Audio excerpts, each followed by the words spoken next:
quelle monnaie du monde. Ciao, à vous présenter un film. Et ce soir, nous allons présenter un film sur les grands espaces sauvages. Un film avec un animal. Un film avec Karen Gillan. Un film avec Karen Gillan aussi, oui. Et ce film, c'est L'appel de la forêt. L'appel de la forêt, oui. Mais non, Joe, c'est pas l'appel de la forêt. Ah, bah non, l'appel de la forêt, on l'a déjà fait l'autre jour. Ah, bah alors c'est quoi? Bah, là c'est un autre film avec un chien, et c'est un autre film avec Karen Gillan où elle entre comme une furie dans un hôtel. Et c'est quoi ce film? Il va aller aux violences. Il va aller aux violences, oui. Die for what he did.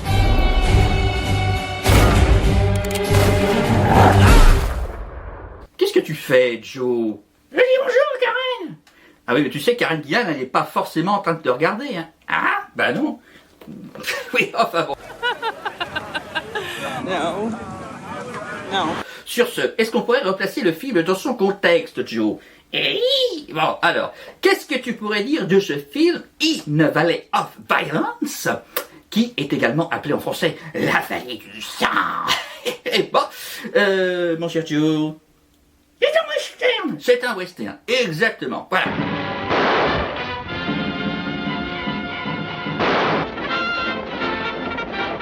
Alors, mon cher Joe, ce film est donc un western. Oui, bon.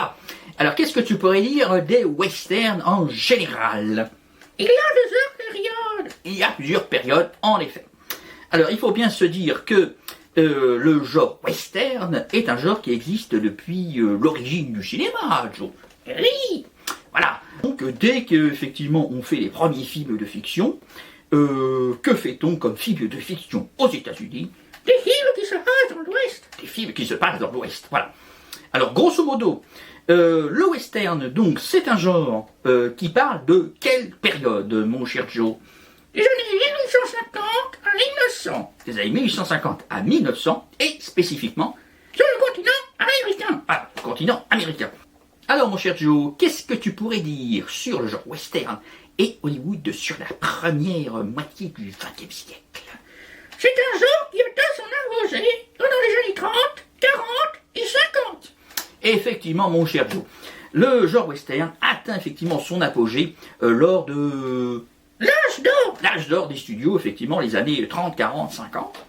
Voilà, donc effectivement, les studios font des westerns, etc. Donc c'est les grands westerns emblématiques de John Ford, voilà, avec notamment John Wayne. Ah, John Wayne, effectivement. I figure on getting myself unsurrounded. Let's go! Et bon, il y a plein d'autres stars aussi qui font des westerns à cette époque-là. Oui. Qui c'est que tu peux citer aussi? James Stewart, effectivement, qui est bien connu pour les films de Alfred Hitchcock, voilà, Alfred Hitchcock, Vertigo, etc.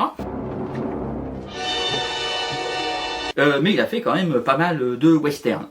Il a notamment fait un western avec John Wayne. Oui. Qu'est-ce qu'il a fait comme western avec John Wayne, James Stewart? L'homme qui tue à Liberty Valance. L'homme qui tue à Liberty Valance, voilà. Et je crois qu'il y a une réplique que tu adores dans ce film. Quelle est-elle? C'est la réplique de John Wayne. C'est la réplique de John Wayne, voilà.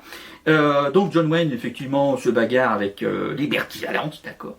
Il y a un petit accro dans le restaurant, et là, que dit John Wayne? C'était mon steak Valance. C'était mon steak Valance, voilà. That's my steak, Valance. Donc effectivement, vous avez l'âge d'or du western pendant l'âge d'or d'Hollywood. Et là, ça y va à tire-larigot, ce qui fait que les gens commencent à être un peu lassés dans les années 50, n'est-ce pas, Joe? Et oui. Surtout, qu'est-ce qui se passe dans les 50? Il y a la télévision. Il y a la télévision, voilà. Donc la petite lucarne, qui a tendance un peu à délester les spectateurs des salles de cinéma, surtout qu'on leur propose toujours le même truc. Donc ils en ont un peu marre, les gens ils restent chez eux à regarder leur télé. Voilà, bon, bref. Voilà, donc les années 50, effectivement, c'est un peu la fin du western Hollywood, quoi. Oui, voilà, bon. Néanmoins, mon cher Joe, est-ce qu'il y a une autre période phare du western? Oui. Une autre période, effectivement, qui s'ouvre. Et cette période, c'est quoi, mon cher Joe? Les western spaghetti. Les western spaghetti, voilà, exactement. Donc vous avez un renouveau du western, mais qui est amené cette fois de l'Italie. De l'Italie, voilà. avec notamment un grand metteur en scène italien qui fait un certain nombre de westerns. C'est qui ce metteur en scène italien, mon Sergio? Sergio Leone. Sergio Leone, voilà, exactement. Donc on connaît sa trilogie du dollar avec Clint Eastwood, on connaît Il était une fois dans l'Ouest avec Charles Bronson, exactement.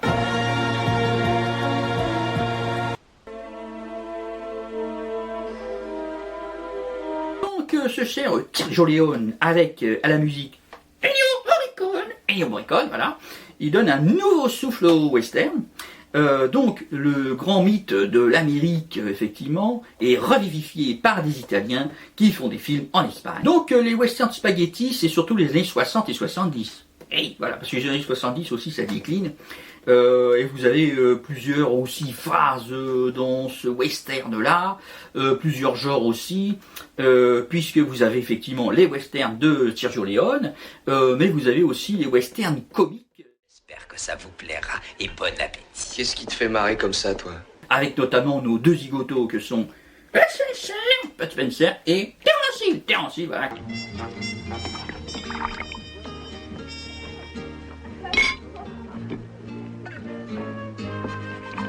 On les adore, Joe. Oui. C'est bien. Qu'est-ce qui se passe toujours dans ces films? De la violence. Et voilà. Hey, c'est celui-là qui m'a dit de mettre le feu. De la violence, voilà, de la violence comique. Les crêpes Suzette, Dieu, ça se flanc. Qu'est-ce qu'on pourrait dire de façon extrêmement simpliste en comparant les westerns américains de l'âge d'or et les westerns italiens spaghetti, mon cher Joe? Ils sont différents. Ils sont différents. Alors, qu'est-ce que tu pourrais dire des westerns de l'âge d'or, mon cher Joe? Ils sont manichéens. Ils sont quoi? Manichéens. Mannequin Peace à Bruxelles? Non, manichéens. Ah, manichéens, oui, manichéens. Quoi, Mannequin Peace, qui fait pipi, là, c'est pas ça. Oui, donc c'est assez manichéen, effectivement. Donc vous avez les bons, les méchants, très simple, voilà. Et puis souvent, qu'est-ce que vous avez aussi dans ces films? Des Indiens. Des Indiens. Et les Indiens, c'est quoi dans ces films? Des méchants. Des méchants, voilà, parce que un Indien est un Indien mort. Alors que les westerns spaghetti, qu'est-ce que tu pourrais dire? C'est un peu plus complexe. C'est un peu plus complexe, oui. C'est-à-dire que les personnages, souvent les personnages entre guillemets pas de gentils justement, mais les personnages, les protagonistes, qu'est-ce que tu pourrais dire? Ils sont troubles. Ils sont troubles. Effectivement, c'est pas des gentils purs. Voilà. C'est pas John Wayne, c'est pas James Stewart, etc. D'ailleurs, souvent les personnages, un peu, c'est quoi? Quel type de personnages dans ces films? Des chasseurs de crimes. Des chasseurs de crimes. Des chasseurs de crimes. Des quoi? Des chasseurs de primes. Ah, des chasseurs de primes. D'accord, oui. Donc on a souvent effectivement des chasseurs de primes, donc les histoires de morale, de bien, de mal, etc. Les mecs ils s'en foutent. Ou bien les méchants c'est pareil, ils sont vraiment méchants. Voilà. Alors que effectivement les westerns de l'âge d'or, c'est le héros américain qui a toutes les vertus, qui a ci, qui a ça. Quoi. C'est quasiment Superman, le mec. Hein, bon. Seulement John Wayne ne vole pas. Non. Bon, il aurait pu. Oui. Bref, enfin ceci étant. Donc on a ces deux types de westerns, effectivement, les westerns classiques et les westerns spaghetti. Bon, donc c'est pareil, après les westerns spaghetti, les gens se lassent un peu, et puis c'est terminé. Bon, néanmoins, il y a quand même des fois alors pas des tentatives de revivifier le genre western pour que ça devienne effectivement un genre qui inonde les écrans, mais néanmoins il y a quand même des tentatives de refaire des westerns. Oui. Bon, qu'est-ce que tu peux citer par exemple comme western moderne après cette période de western spaghetti, mon cher Joe? Danse avec les loups. Danse avec les loups, effectivement. Qu'est-ce que tu peux citer également comme autre western dans les années 90? Gremlins 2. Gremlins 2, mais Gremlins 2 c'est pas un western, Joe? Si. Quand ça, c'est un western? Dans la scène coupée. Dans la scène coupée, qu'est-ce que tu racontes? Je comprends pas. Si, quand le film devient n'importe quoi. Quand le film devient n'importe quoi. Ah oui, oui. Ah, tu veux dire quand tes amis Gremlins s'emparent de la bobine et que le film déraille. Oui, voilà, oui. Non mais c'est pas dans la version cinéma qu'il y a la version western, c'est dans la VHS. Ah oui, vous avez la version VHS bien connue, n'est-ce pas, dans laquelle, mais qu'est-ce qu'on voit dans la version VHS de Gremlins 2? Gremlins arrange John Wayne. Rustlers, hold it. Get the hell off my spread. Voilà. Et Joe, tu adores cette scène.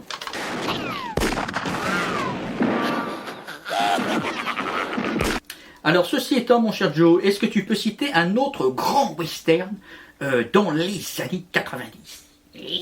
Et c'est quoi ce western? Impitoyable! Impitoyable de Clint Eastwood. I'm here to kill you, little Bill. Voilà, faut pas kiki le gars. Bon, mais c'est un très grand film, effectivement, très complexe, etc. Voilà, avec un excellent scénario, etc. Bon. Un très grand Clint Eastwood. Et puis vous avez effectivement, de temps en temps, des westerns par-ci par-là. Donc là, on a In a Valley of Violence. In a Valley of Violence, c'est réalisé par qui, mon cher Joe? T. West. T. West. Peut-être qu'on dit Ty West, peut-être, non. Je sais pas, peu importe. Donc T. West, on va l'appeler comme ça. T. West, c'est réalisateur de quel genre de film? Film d'horreur. Donc oui, c'est pas tout à fait un genre qui est proche du western, hein, Joe. Non. Mais bon, est-ce que c'est très grave pour autant? Non. Ben non, parce qu'on peut faire tous les genres qu'on veut. C'est pas très grave, du moment qu'on a du talent, voilà, exactement. Sur ce, Joe, mais que raconte donc ce film? Alors, est-ce que tu pourrais nous faire le pitch du film? Oui. Alors, vas-y, Joe, nous t'écoutons. C'est l'histoire d'un homme solitaire. C'est l'histoire d'un homme solitaire qui se venge. Qui se venge? Oui, bon, ça m'a l'air un peu simpliste, ça. Oui.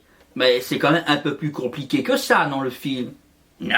Ah bon, écoute, on va essayer de voir ça ensemble, alors. Alors, au début, qu'est-ce que tu pourrais dire? Il y a un prêtre. Il y a un prêtre, effectivement. Donc le film s'ouvre comme ça par une scène où vous avez un mec qui... je vous vois, vous m'entendez? Tatati. Et puis là, en face, vous avez qui? Le solitaire. Le solitaire, voilà. Le solitaire, il a quoi? Un chien. Le chien a un rôle très important dans l'histoire. Là-dessus, donc, le cavalier solitaire se rapproche du prêtre. Oui, voilà. Il s'ensuit un échange musclé. Voilà, musclé. On rentre tout de suite, effectivement, dans le truc. Voilà. Là, de toute manière, Ethan Hawke, il dit clairement quel est son objectif de départ. C'est quoi son objectif de départ, ce personnage? Aller au Mexique. Aller au Mexique, voilà. Donc c'est très simple. Lui, il a un point A, il veut aller à un point B. Le point B, c'est le Mexique. Et donc, sur la ligne droite qui passe, il faut qu'il aille de l'autre côté de la colline. Oui, voilà. Et là, le prêtre lui dit quoi? Il y a une ville. Il y a une ville, effectivement, de l'autre côté de la colline, dans la vallée du sang. Voilà, la vallée du sang, cette fameuse vallée immense, voilà. Où là, effectivement, qu'est-ce que dit le prêtre? C'est plein de pêcheurs. C'est plein de pêcheurs, effectivement, hein, voilà. Mais c'est des pêcheurs, pas des pêcheurs à la ligne. Non, c'est pas des pêcheurs à la ligne, hein, parce qu'il n'y a pas d'eau. Voilà, c'est des pêcheurs, ils ont beaucoup pêché, ils essaient de péchés capitaux, patati patata, etc. Et donc, lui, le prêtre, il vient pour, effectivement, sauver le pays, etc.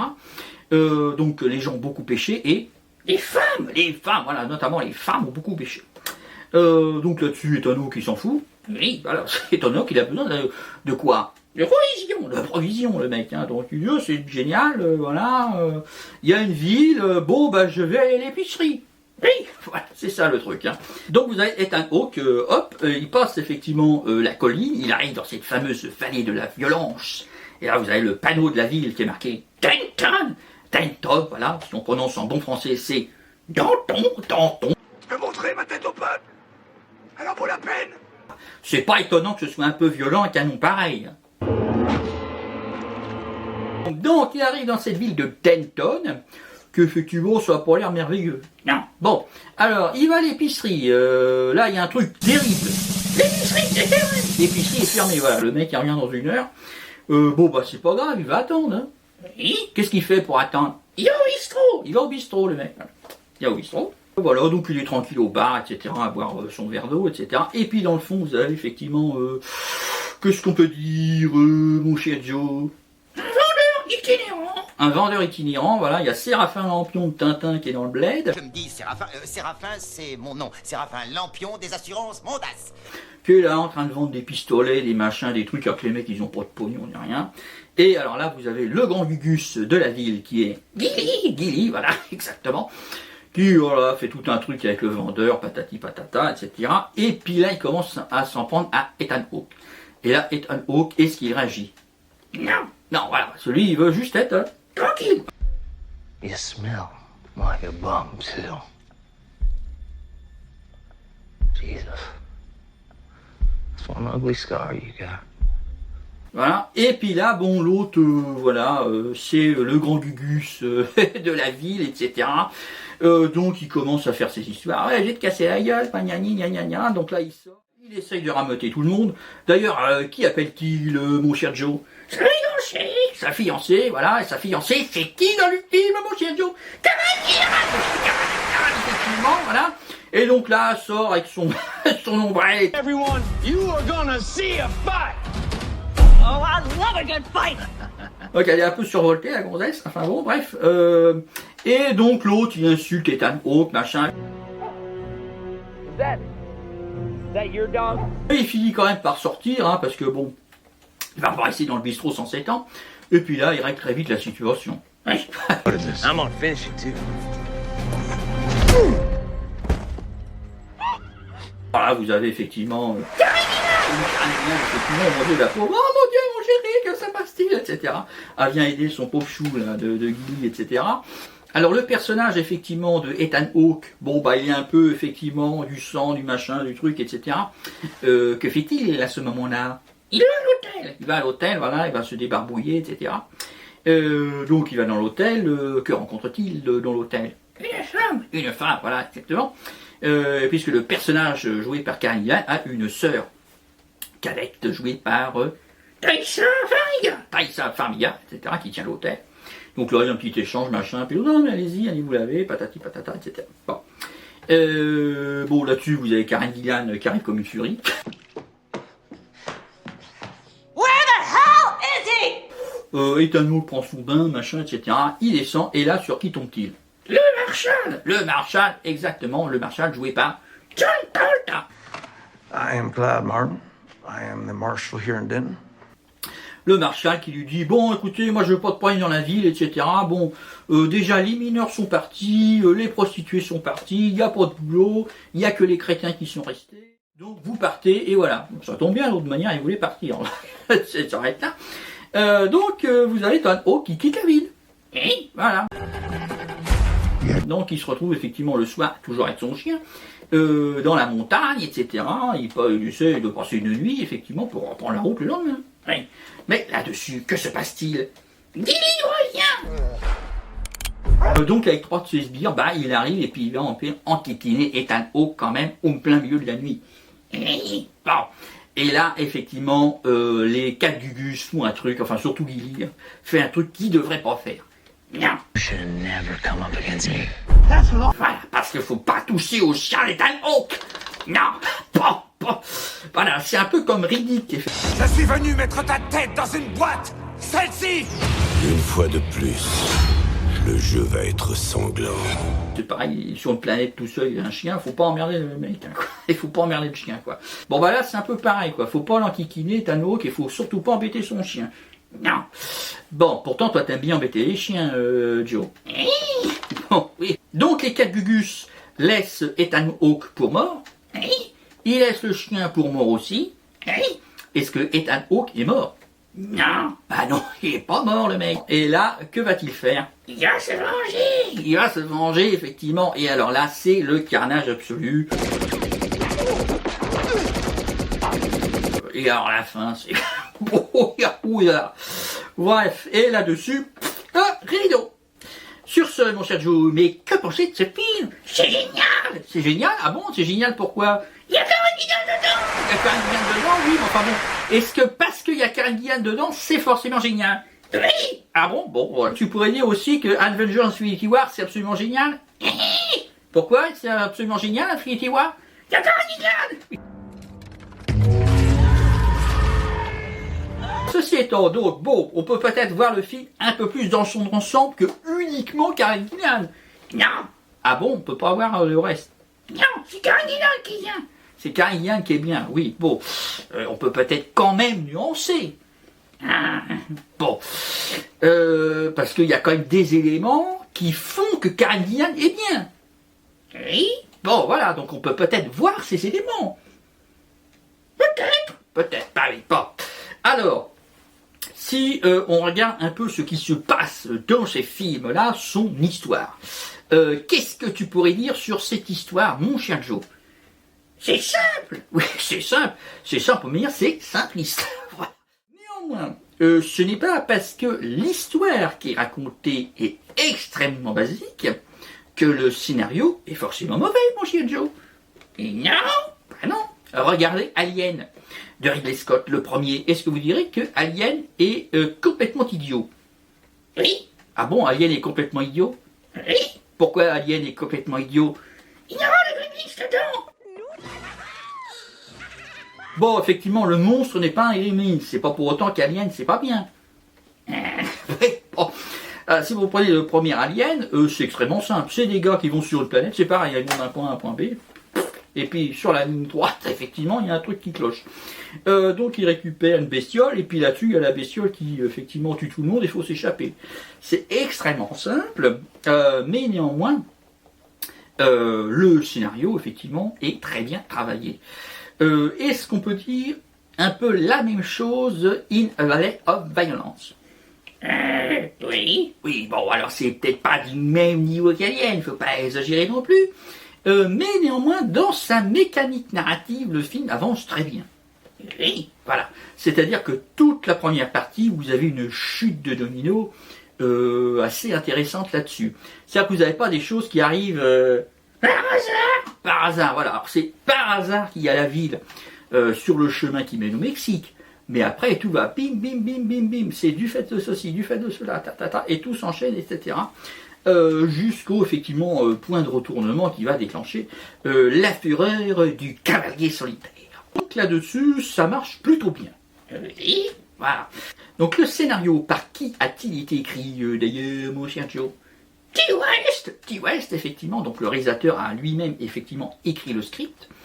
Donc, effectivement, c'est un script simple dans ce qu'il raconte, mais il le raconte bien avec un certain sens de la logique. Et là, cette chute de domino, effectivement, cette logique qui fait que vous n'êtes pas en train de regarder le film et à un moment où vous dites c'est complètement absurde. Voilà, c'est pas du tout un effet à la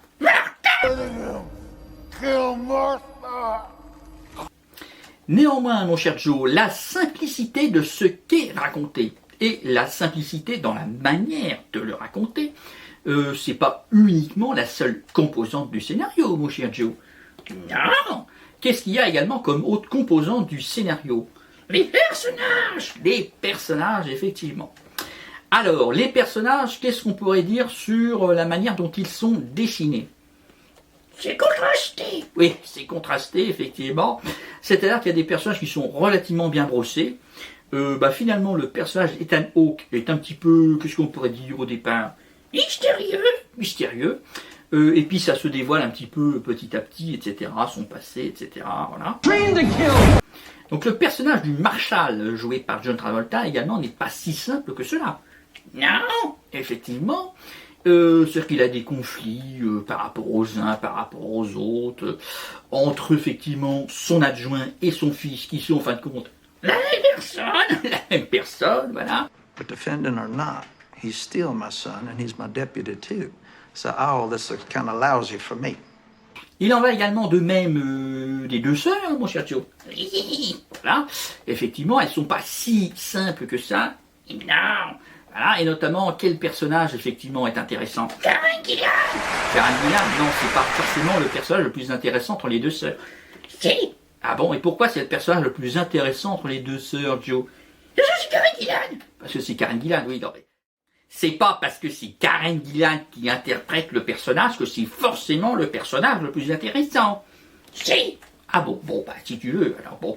Enfin, moi, personnellement, je trouve quand même que le personnage joué par Taissa Farmiga est quand même un peu plus complexe. Non.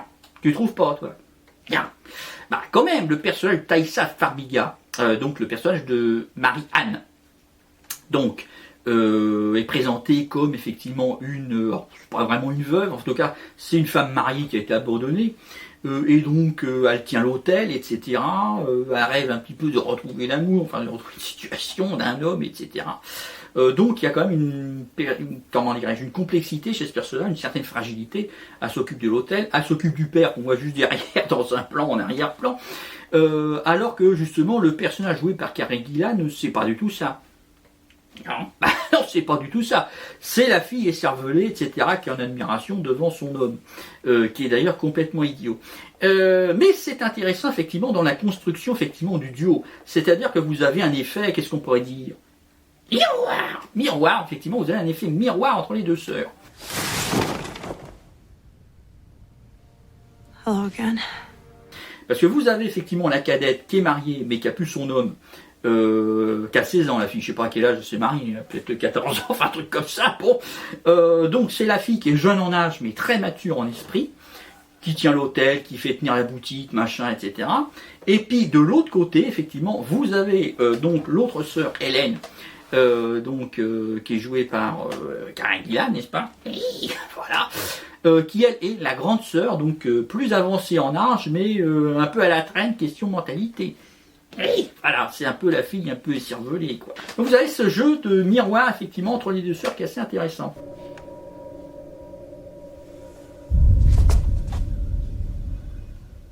Il y a également aussi un personnage intéressant, c'est lequel? Le chien. Le chien, oui, effectivement. Est-ce qu'on peut dire que le chien est un personnage intéressant? Oui. Ah, effectivement, le chien fait tout un tas de trucs dans le film. Il est très doué, hein, le chien. Bon, il a un rôle dramatique, effectivement, dans l'histoire, si vous voulez. Mais on peut pas dire que ce soit un personnage extrêmement élaboré quand même, Joe. Non, bah non, quand même, faut pas exagérer non plus. L'autre personnage dont je voulais parler, c'était quel personnage? Le prêtre. Le prêtre, exactement, voilà. Donc vous avez le prêtre, alors, voilà. Le mec il est cradingue, etc. Ses vêtements sont en loc, etc. Don't come any closer! D'un point de vue des personnages, la galerie des personnages, etc. Tous les personnages ne sont pas forcément traités du même niveau. Le personnage notamment du méchant, Gilly, voilà. Il n'est pas très approfondi, hein. C'est un méchant un peu basique. Il est un peu con, quoi, le mec. Il cherche des embrouilles, voilà, puis ça s'arrête là, quoi. Bon. You talk too much, whoever you are. Mais néanmoins, l'ensemble fonctionne assez bien. Oui, voilà. Quel est également le point fort de ce script, mon cher Joe? Les dialogues. Les dialogues, effectivement, voilà. C'est quand même un film bavard, voilà. Mais ça bavarde bien. Oui. Il y a effectivement de très bons dialogues là-dedans. C'est-à-dire déjà la première scène, effectivement, entre le prêtre et le cavalier solitaire. Ça s'échange des trucs, etc. Ça marche très très bien là-dessus. Entre les deux sœurs aussi. Voilà. Donc également entre le personnage de Gilly, joué par James Ranson, et justement sa fiancée Hélène, jouée par Karen Gillan. Ça marche très bien. Il y a un moment, il y a des trucs pas possibles. Enfin, bon. Mais comment est-ce que la fille peut rester en admiration devant un mec qui dit des trucs pareils, quoi? Enfin bon. Bref, donc, mais là-dessus, ça marche très bien. Et bon, les dialogues sont assez gratinés là-dessus. Bon. Néanmoins, il y a quand même des défauts dans le script. Oui. C'est-à-dire que dit par exemple le prêtre dans la scène d'ouverture, hein, donc on vous annonce les choses, notamment sur la ville. Il y a des pêcheurs. Il y a des pêcheurs, voilà. Enfin bon, les gens ont beaucoup pêché dans la vie, patati tatata, nanani nana. Et puis il dit quoi? Surtout les femmes. Surtout les femmes. Voilà. Donc on s'attend à avoir effectivement une ville avec plein de femmes qui ont pêché, etc. Mais il y a combien de femmes dans le film? Deux. Il y a deux femmes dans le film. Effectivement, Hélène et Marianne, c'est-à-dire effectivement Karen Gillan et Taissa Farmiga. Et ça s'arrête là. Donc faut croire que c'est les deux qui ont pêché. Bon, ça n'a pas l'air tellement, parce que Karen Gillan est avec son cher Gilly, son fiancé, et puis l'autre, elle est toute seule, elle s'était mariée, puis son mari est parti, donc on se demande qu'est-ce qu'elle a pêché. Bon. Alors, mon cher Joe, est-ce que justement on pourrait passer un petit peu à la réalisation? Bon. Alors, donc le film est réalisé par Ti West, qui est un réalisateur de films d'horreur. Est-ce que tu as vu les films d'horreur de Ti West, mon cher Joe? Non, moi non plus. Ceci étant, donc, c'est son premier western, hein. Oui. Bon. Qu'est-ce qu'on pourrait dire de sa réalisation de façon globale, enfin de sa mise en scène, sa mise en image, etc. Il est proche du western spaghetti. Il est proche du western spaghetti, effectivement.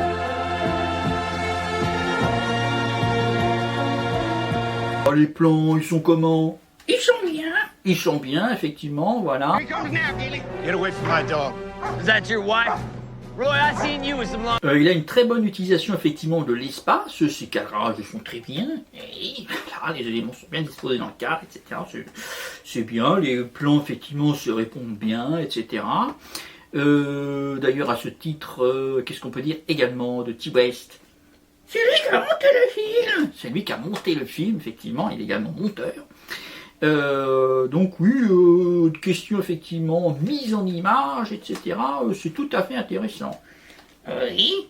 Voilà, il y a des effets assez intéressants des fois de cache, de machin, de surprise. Et voilà, donc c'est un niveau de réalisation tout à fait correct hein, d'un point de vue de la mise en image, du cadrage, etc.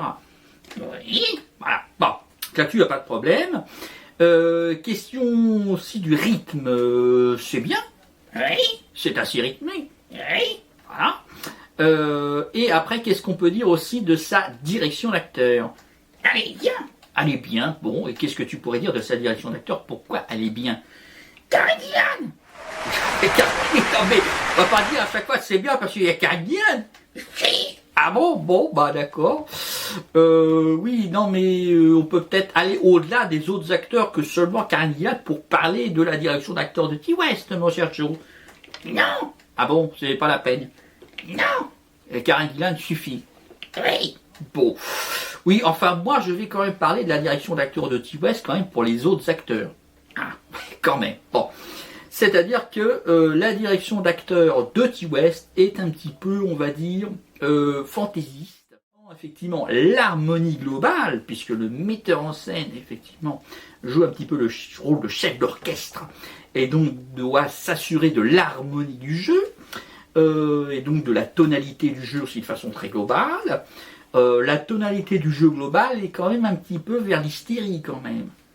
Oui, voilà. Bon, c'est pas des Grimmins, les mecs dans la ville, mais c'est presque ça. Un peu, oui, un peu. C'est-à-dire, bon, il y a ce côté un petit peu ville, fictive, machin, etc. Donc c'est pas un film très réaliste, etc. C'est un peu métaphorique dans un sens peut-être, je sais pas, enfin bon. Enfin en tout cas, les personnages sont pas très réalistes quand même dans la manière dont ils sont dirigés, enfin les acteurs en tout cas, sont pas dirigés de manière très réaliste. Non, voilà. Enfin, c'est-à-dire que quand même ils poussent le curseur très loin quand même dans le, comment dirais-je, l'énergie de jeu. Vous avez quand même un jeu qui déborde d'énergie du début à la fin. Alors vous n'avez pas un acteur qui est en dessous de l'autre, etc. Bon, ça après c'est plus effectivement les acteurs qui sont bons, voilà. Mais quand même le niveau d'énergie de jeu global de l'ensemble est quand même un peu haut, ce qui fait que parfois ça fait un peu hystérique. Hein. Bon, on peut un peu dire ça quand même, Joe. Oui, voilà. Mais on accepte parce que ça fait quand même un peu fantaisiste, etc. Donc bon, ma foi, on accepte effectivement cette hystérie un petit peu collective. Voilà, un niveau de jeu, un niveau d'énergie du jeu peut-être un petit peu trop haut, même si l'ensemble est harmonieux, enfin en tout cas homogène. Voilà, donc bon. Mais après, ça c'est plus une question d'acceptation personnelle, effectivement, du contrat au départ. Oui, voilà. Bon. Where the hell is he? Néanmoins, mon cher Joe, quand on parle de réalisation de façon plus globale, c'est-à-dire qu'on va au-delà de la simple direction d'acteur, qui peut se tirer qu'on aime ou n'aime pas, et des histoires de construction de plans, etc., qui effectivement est tout à fait intéressant, bien là-dessus, il n'y a pas de problème. Qu'est-ce qu'on peut dire globalement du niveau de traduction en images de ce qu'on nous raconte dans ce film? Rien. T'as rien à dire? Non? Ça te plaît? Oui. Bon, ça te plaît, pourquoi? Il y a Karen Gillan. Oui, il y a Karen Gillan, mais enfin c'est pas parce qu'il y a Karen Gillan qu'on peut pas émettre d'avis sur la réalisation globale. Non. Ah bon. Enfin moi j'émettrais quand même un avis un petit peu mitigé, on va dire. C'est-à-dire que globalement, le film fait un petit peu cheap. Quand même, tu serais quand même d'accord avec moi là-dessus, quand même, Joe. Oui, oui, quand même, voilà, c'est pas parce qu'il y a Karen Gillan que le film est pas cheap. Bah oui, enfin bon, bref. C'est-à-dire que vous avez un double problème dans le film. C'est-à-dire que, alors on vous annonce la ville du péché, le machin, le truc, etc. Bon, on vous dit que tout le monde est parti, que c'est la ville abandonnée, que c'est ceci, que c'est cela. Bon, très bien. À quoi s'attend-on à voir dans le film, mon cher Joe? Une ville pourrie. Une ville pourrie, voilà, une ville un peu en ruine, avec des bâtiments qui se cassent la gueule, des herbes qui poussent dans tous les sens, une peinture pas fraîche, etc. Bon. Est-ce que c'est néanmoins ce qu'on voit dans le film? Non, non, voilà. C'est-à-dire qu'on voit effectivement dans le film une ville un peu trop propre. Bon. C'est-à-dire que bah, vous avez l'allée principale, enfin la rue principale. Or, il n'y a pas une herbe qui dépasse. Or, ils ont dû mettre du glyphosate, ou en tout cas, il y a un jardinier qui a dû passer avec son râteau, hein, parce qu'il n'y a pas un truc. Et puis les bâtiments, c'est pareil, ils sont bien propres. Oui, ils sont un peu trop propres. Alors c'est-à-dire que des fois vous avez même d'ailleurs des plans assez resserrés sur les acteurs. Et puis si vous regardez bien le décor qui est derrière, bah vous voyez quand même les traces de pinceau quand même. Hein, on voit que ça a été fait. Hey, si c'était en odorama, qu'est-ce qu'on pourrait dire de ce film? Ça pourrait sentir la peinture fraîche. Oui, ça pourrait sentir la peinture fraîche effectivement. Voilà, c'est-à-dire que tout est bien propre, machin, truc. Alors qu'effectivement, on vous annonce un truc horrible. Enfin, c'est la ville de l'enfer, le truc, c'est machin, c'est truc, c'est la ville abandonnée, etc. Bon, voilà. La ville abandonnée se résume à des bâtiments avec des planches aux fenêtres. C'est ça, quoi. Mais le bâtiment est propre, les planches aussi. Bon, c'est un peu raté là-dessus. Bon. Donc, c'est-à-dire que question ambiance, bah, ça fait pas tellement glauque, hein, mon cher Joe. Et non. Ah non, il y a... Donc ça c'est un premier problème, la ville craque qui est trop propre. Voilà. Le deuxième problème, bah effectivement on voit quand même qu'il y a un manque de moyens dans ces productions, Joe. Je sais pas. Ah, tu sais pas? Bah moi je vois quand même si. Parce que même si effectivement la ville a été désertée, patati patata, est-ce qu'il y a quand même beaucoup d'habitants dans cette ville? Non. Bah non. Voilà. Vous avez 3 pouilles au bistrot, puis ça se résume à ça, quoi. C'est-à-dire que, mis à part effectivement les personnages qui sont bien identifiés dans le scénario, bah vous n'avez pas grand monde d'autres, hein, Joe. Non. Voilà, les personnages qu'on pourrait dire effectivement les personnages tertiaires, les silhouettes, etc. Bah il n'y en a pas tellement. Enfin, il n'y en a même pas. Enfin, la silhouette, si, il y a le père là, des 2 sœurs, là, effectivement, qu'on voit, il y a une porte qui est ouverte, et puis on voit un mec allongé sur un lit derrière, ça s'arrête là. Question figurant, il y a beaucoup de figurants dans ce film? Non, il n'y a pas beaucoup de figurants, effectivement. Je sais pas, est-ce que c'est les techniciens qui passent derrière? Enfin bon, on voit bien. Hein, l'autre, il rameute la ville entière qui rameute, c'est ses 3 copains qui étaient avec lui au bistrot, puis Karen Gillan, et puis ça s'arrête là. Donc effectivement, là-dessus, bon, ça manque quand même de vie. Oui, il faut quand même l'admettre, hein, bon. Donc effectivement, d'un point de vue de la réalisation globale, il y a effectivement ce double problème de la ville un peu propre, et puis effectivement ça manque de vie quand même, quoi. Effectivement, là-dessus, c'est pas génial là-dessus. Bon. Alors Joe, est-ce qu'il y a un dernier élément qu'on pourrait un petit peu passer en revue dans ce film? Et c'est quoi cet élément, mon cher Joe? Les acteurs, effectivement. Et qui avons-nous comme acteurs dans ce film?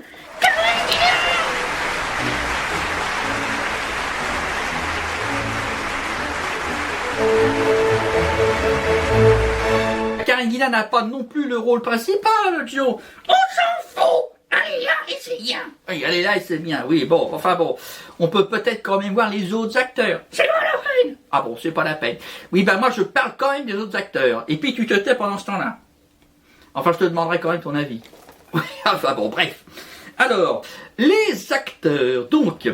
nous avons donc le rôle principal donc de Paul. Hi, I'm Paul. Qui interprète le personnage du cavalier solitaire, mon cher Joe. Ethan Hawke, effectivement. Ethan Hawke, d'ailleurs, il a commencé au cinéma dans quel film, mon cher Joe? Explorer. Explorers de Joe Dante, effectivement. Mi bene. Il a fait aussi un excellent film de science-fiction qui s'appelle Bienvenue à Gattaca. Bienvenue à Gattaca. Donc Ethan Hawke est un très bon acteur, Joe. Oui. Et là, il est comment dans ce film? Il est bien. Il est bien, effectivement, voilà. C'est-à-dire qu'au départ, c'est le personnage qui est très renfrogné. Le mec, il va aller au Mexique, il va parler à personne, et puis là, effectivement, la scène d'émotion très intense, quand effectivement vous avez les méchants qui s'occupent du chien. Et après, ça devient la machine à tuer, quoi, le mec, hein. Mais alors, il est meilleur.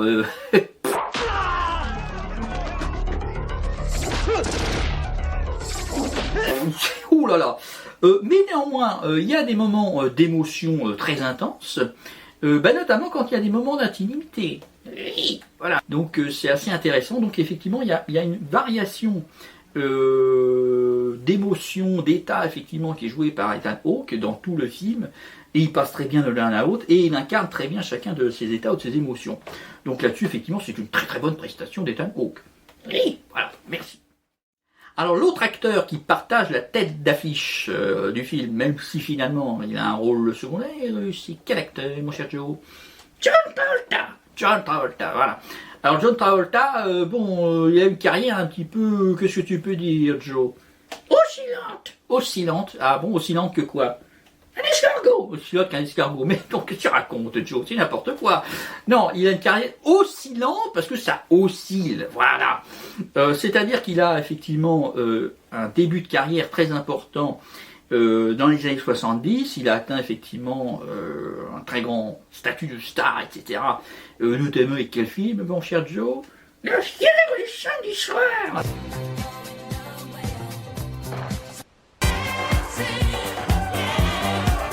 À côté, puis après, c'est complètement effondré. Et il a eu sa deuxième partie de carrière, notamment avec quelle production de Harvey Weinstein? Pulp Fiction.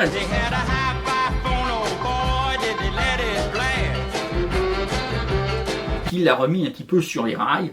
Et là, il a eu effectivement des films assez intéressants. Après, Get Shorty, il y a eu Le Déshonneur d'Elizabeth Campbell, etc., etc. Enfin bon, pas mal de films là-dessus. Volte-face, oui, de John Woo aussi. Puis sa carrière a quand même un peu dégringolé dans les années 2000, Joe. Et à cause de quel film notamment? Battlefield Earth. Battlefield Earth, effectivement, des champs de bataille. Adapté d'un roman de science-fiction du fondateur de la scientologie. Voilà, où lui-même jouait un espèce d'extraterrestre qui faisait 3 mètres de haut avec une choucroute sur la tête, pas possible, enfin bon. Un nanar absolu le truc, enfin bon, donc ça l'a plombé, et puis depuis, c'est un peu le haut, le bas, quoi, le mec, hein, bon. Donc là, il joue dans une petite production, bon, néanmoins, son jeu, il est comment? Il est bien, oui, effectivement, Travolta, effectivement, a une très bonne incarnation de ce Marshall, et puis il a quand même des grands moments d'acting, quand même. Notamment, il y a quelle scène où il a un grand moment d'acting? La scène de l'œil noir. Now there's a sense of entitlement. This was done by a military man. A man trained to kill by one of the most ruthless divisions our country has ever seen. Something you would know nothing about. And you think just because you got a prick and a pistol, you can kill somebody? Oh no! Oui, en effet, John Travolta, il y a une puissance de jeu quand même qui est fortement présente, comme les autres acteurs d'ailleurs. Hein. Bon, alors on peut dire c'est peut-être un peu trop, hein, mais c'est effectivement la direction un peu hystérique de T-West, mais sinon effectivement on voit le mec, il a une énergie qui est là et qui déverse effectivement dans le personnage et là-dessus c'est très bien. Alors mon cher Joe, parmi les deux sœurs, qui avons-nous comme actrice? Karen Gillan. Oui, Karen Gillan, effectivement, oui, mais il y a l'autre personnage féminin qui est incarné par une autre actrice, mon cher Joe. Ah, on s'en fout. Oui, on s'en fout. Enfin, moi, je m'en fous pas, donc bon. Donc, on a effectivement l'autre actrice qui est Taissa Farmiga. Taissa Farmiga, on l'a vu dans quel film, mon cher Joe? The Bling Ring. The Bling Ring, effectivement, de Sofia Coppola. Taissa Farmiga, donc, elle a également joué dans un film d'horreur qui s'appelle La Nonne. Et elle a également joué dans un Clint Eastwood assez récent qui s'appelle La Nulle, voilà, où elle jouait la petite fille de Clint Eastwood. Bon, et dans ce film, Taissa Farmiga, elle est comment? Elle est bien. Elle est bien. Est-ce que tu pourrais dire qu'elle est aussi bien que Karen Gillan? Non, non, pourquoi? C'est meilleur, oui, bon. Bref, Joe, calme-toi un peu. Donc effectivement, à la fois dans les échanges avec Ethan Hawke, ou d'ailleurs les échanges avec Karen Gillan, effectivement, quand il y a les deux sœurs qui se prennent le bec, etc. Oui, effectivement, Taissa Farmiga a un très bon niveau de jeu. I'll say what I want and I'll serve who I want. That's it for us to run this hotel, not just you. Alors, le rôle du méchant est tenu par quel acteur, mon cher Joe? James Ranson. James Ranson, effectivement, qui n'est pas très très connu. Il a une carrière plutôt télé, hein, James Ranson, Joe. Oui. Dans quoi on a pu le voir, Joe? New York Police Judiciaire. New York Police Judiciaire. Hawaii 5.0. Hawaii 5.0. Mais on l'a vu effectivement dans un film d'horreur tout à fait récemment. C'était quoi ce film d'horreur, Joe? Ça. Ça? Mais quoi ça? Ça. Ça. Ça. Ça. Ça. Ça. Ça. Ça. Ça. Chapitre 2. It's your time, Eddie. Alors James Ranson, effectivement, bon, son personnage c'est peut-être pas le plus réussi, hein, c'est le méchant un peu bas de plafond, hein, le mec. Mais néanmoins, est-ce qu'il a une forte intensité de jeu? Oui, voilà, c'est-à-dire qu'il s'en sort aussi très bien. Oui, ce qu'il a joué, c'était pas extraordinaire dans l'absolu, mais néanmoins, il s'en tire très bien. Oui, voilà, on y croit, quoi. Le mec, il fait le mec complètement con, agressif, etc., machin, truc, et ça marche très bien là-dessus. Bon. Ensuite, qui avons-nous également comme autre personnage? On a le personnage du prêtre, oui, qui est joué par James Gurman. James Gurman, effectivement. Donc, c'est pas un acteur non plus très connu, celui-là. Non, pourtant il a une filmographie assez longue, mais enfin il est toujours dans des seconds rôles, voilà, bon.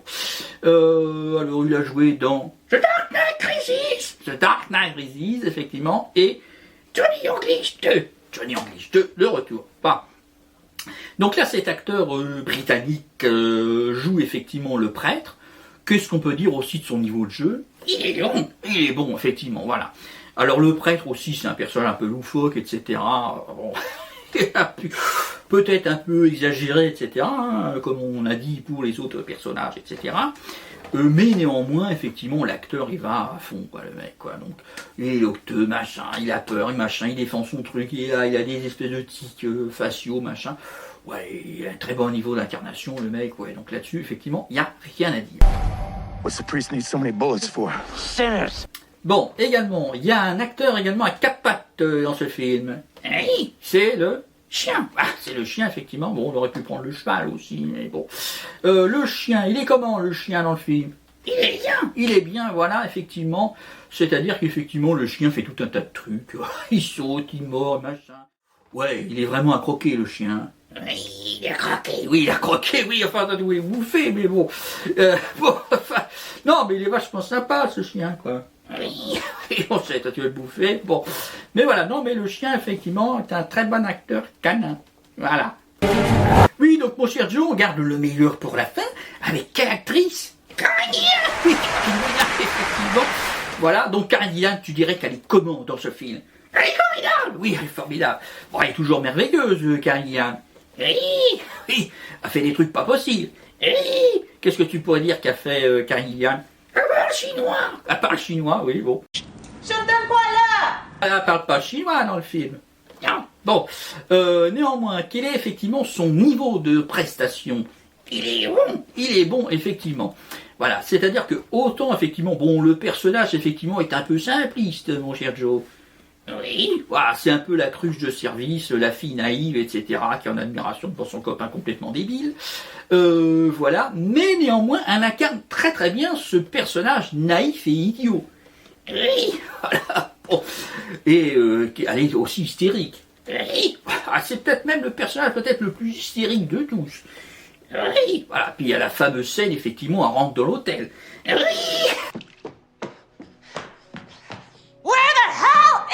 Je crois que Joe, tu adores quand Karen Gillan rentre dans l'hôtel. Bon, est-ce qu'on pourrait revoir la scène une nouvelle fois?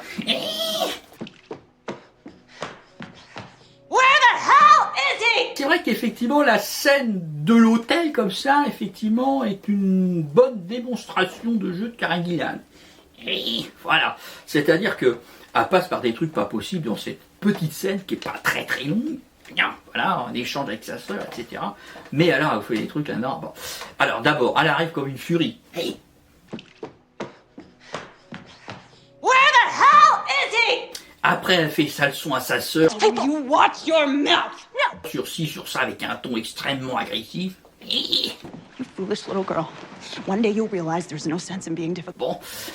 Et alors après, elle est mais cassante, elle est absolument épouvantable avec sa sœur, en disant mais regarde, toi t'es une pauvre fille, regarde la pauvre fille là, regarde j'ai des jolies robes et machin et trucs, elle est épouvantable. La fille. So every time you put him down, you want to remember that he's why I'm always in nice dresses and jewelry, and you're still looking like a little old. Et puis là-dessus, la sœur lui renvoie le bâton. Et voilà. Elle dit mais toi, dire t'as des dents pourries et des machins et des trucs. Alors la fille s'effondre. Dans une petite scène comme ça, vous voyez Cary Grant passer par des états émotionnels assez contrastés et avec un niveau d'intensité, voilà quoi. Bon, et le reste est à peu près du même niveau. Et voilà, c'est-à-dire qu'à chaque fois que vous avez Cary Grant, mais c'est la furie furieuse quoi. Et alors même quand elle est hors champ, ou en tout cas qu'elle est très loin dans le champ. Voilà, c'est-à-dire que même si elle n'est pas là, si elle n'est pas cadrée, mais alors vous l'entendez, la fille, c'est pas possible. Bon. Alors après, il y a peut-être que le dernier tiers, ou peut-être on peut être un peu mitigé, Joe. Non. Alors t'es pas mitigé, tu vois. Non. Enfin bon, voilà, c'est peut-être un peu plus mitigé là-dessus, mais après, même sa dernière scène, bon, on voit le personnage n'a pas évolué du tout. Hein. Non. Elle est cruche au début, elle est cruche à la fin. Ah bah effectivement dans la grange voir son Gilly adoré, pardon. Voilà, et alors on la voit pas, mais elle hurle, voilà quoi, c'est le hurlement de Cary Grant, quoi, c'est bon, ça ferait trembler les murs. Because he is a rapscallion! Donc une excellente prestation de Cary Grant dans ce film, mon cher Joe. Oui, enfin bon. Thank you. Alors mon cher Joe, est-ce qu'on pourrait émettre une conclusion globale sur notre ressenti de In a Valley of Violence? Qu'est-ce que tu pourrais dire globalement du film? C'est génial, c'est Cary Grant. Oui, c'est génial parce que c'est Cary Grant, effectivement. Mais de façon plus globale, le film en lui-même, Joe, qu'est-ce que tu pourrais dire? C'est un film simple. C'est un film simple, voilà.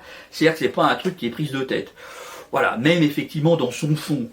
Bon, à la rigueur, on peut dire oui, il y a un discours sur effectivement les femmes, machin, parce que vous avez effectivement le personnage de Cary Grant qui est quand même un peu martyrisé quand même par James Ransom quand même. Oui, voilà, puis elle est un peu passive, quoi. Bon. Alors que par effet miroir, vous avez le personnage joué par Taissa Farmiga, qui est un personnage un peu plus actif, qui est un peu la femme qui essaye de s'en sortir, quoi. Oui, voilà, donc ça vous présente un peu comme ça les choses, etc. Donc un discours sur le rapport homme-femme, bon, voilà. Ça va pour bien loin, mais bon. Il y a des films qui se veulent intellectuels, qui vont pas plus loin que ça. Et puis, bon, c'est une espèce de métaphore peut-être de l'Amérique contemporaine, on pourrait dire. Oui, voilà, hein, sur la violence, le machin, le truc, etc. C'est un peu le discours du prêtre quand il dit moi je viens effectivement sauver le pays, quoi. Il dit carrément ça, quoi. Alors que c'est une ville pouilleuse où il y a 3 pelés, quoi, dedans. Donc on peut dire qu'effectivement la ville de Denton, bah, c'est un peu une sorte de microcosme américain qui fait écho à l'Amérique contemporaine et sa violence, peut-être. Oui. Ah, peut-être, on ne sait pas, hein, c'est peut-être une interprétation qu'on peut avoir. Mais effectivement, au-delà de ça, il n'y a pas un fond gigantesque. Non, voilà. Donc, le film est très simple dans ce qu'il raconte, oui. Mais il le raconte plutôt bien. Oui. Voilà. Il met effectivement en scène un nombre restreint de personnages, mais qu'il brosse relativement bien. Oui. Bon, c'est peut-être un peu hétérogène entre les uns et les autres, hein, mais enfin bon. Vous avez donc une mise en scène de Ti West qui, en termes de direction d'acteur, est un petit peu hystérique, voilà, c'est un peu caricatural, un peu poussé les bouchons un peu loin. Mais en termes effectivement de cadrage, de composition des plans, etc., c'est c'est propre, et voilà, effectivement, il n'y a rien qui dépasse, etc. C'est assez proche de Sergio Leone. C'est pas, il était une fois dans l'Ouest, faut pas exagérer non plus, le truc. Mais effectivement, c'est clairement d'inspiration léonienne. Les cadrages, les machins, les trucs, rien que la musique aussi. Oui, voilà, c'est un peu Ennio Morricone, et puis rien que le générique, effectivement, ça fait penser à la trilogie du dollar. Oui, voilà, avec le truc, espèce de dessin animé, je sais pas quoi. Voilà, donc, au global, un film simple, mais qui se tient très bien. On passe une bonne petite soirée, et puis surtout, les acteurs sont très bien.